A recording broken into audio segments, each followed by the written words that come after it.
Donald ட்ரம்ப்போட பங்கு இந்த போர நிறுத்துனதுல எவ்வளோ இருக்கு அப்படின்னு சொல்லி எதிர்க்கட்சிகள்லாம் கேட்டே இருக்காங்க. ஆனா மோடி வந்து சைலன்ட்டாவே இருக்காங்க. ஏன் அப்படின்னா வந்து உண்மையிலேயே அப்ப டொனால்ட் ட்ரம்ப்போட பங்கு இதுல இல்லையா? ஏன்னா வந்து நெறைய பேருக்கு அந்த கேள்வி இருக்கு.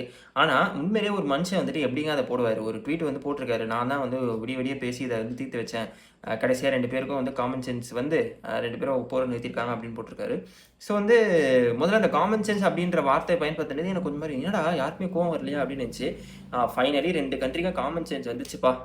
போர நிறுத்தியிருக்கானுங்க அப்படின்றாங்க. ஆனா எப்புட்றா யாருக்குமே கோவம் வரல அப்படின்னு எனக்கு தோணுச்சு.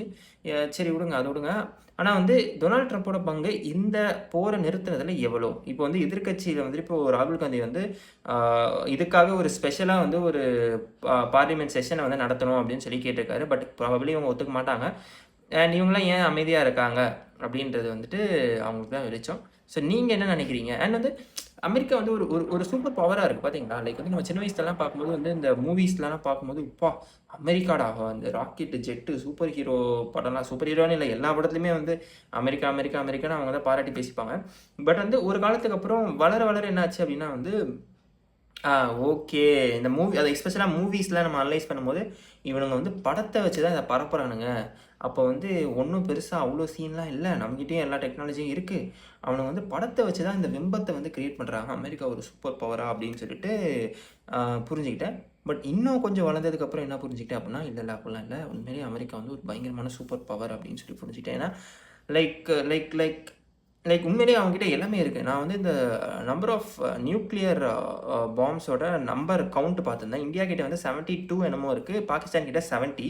இதுல மேல பார்த்தீங்கன்னா, அமெரிக்கா, ரஷ்யாலாம் வந்து பார்த்தீங்கன்னா, 200 கிட்ட வச்சிருக்கானுங்க. 200 160 சம்திங். அப்பா டேய் எவ்வளோடா அநியாயத்துக்கு. ஸோ அது மட்டுமே கிடையாது. எல்லா துறையிலுமே வந்துட்டு லைக் சூப்பர் வளர்ச்சி இதெல்லாம் ஏன்னா அது it's obviously first world country அப்படின்னு சொல்லுவாங்க கரெக்ட்டா? ஸோ நம்மளோடது வந்து 3 வேர்ல்ட் கண்ட்ரி. அப்படிதான் சொல்லுவாங்க. ஆனா, ஐ டோன்ட் நோ 3 வேர்ல்ட் கண்ட்ரில வருமா? இல்ல 2ண்ட் பொசிஷன் எடுத்துக்கலாமா? எனக்கு தெரியல. ஆனா இந்தியா வந்து டெவலப்பிங் கண்ட்ரி தான் சொல்றாங்க. It's not a first world country. But America, அதான் யுஎஸ், கனடாலாம் வந்துட்டு it's a first world country.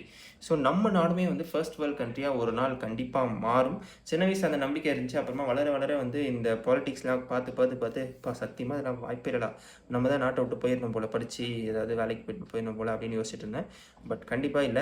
இப்போ எனக்குள்ள ஒரு நம்பிக்கை இருக்கு. கண்டிப்பா வந்து நம்மளோட நாடும் வந்து அமெரிக்காவோட உலகின் தலை சிறந்த நாடா, என் நாடு, என் நிலம் மாறும் அப்படின்னு சொல்லி ஒரு நம்பிக்கை இருக்கு.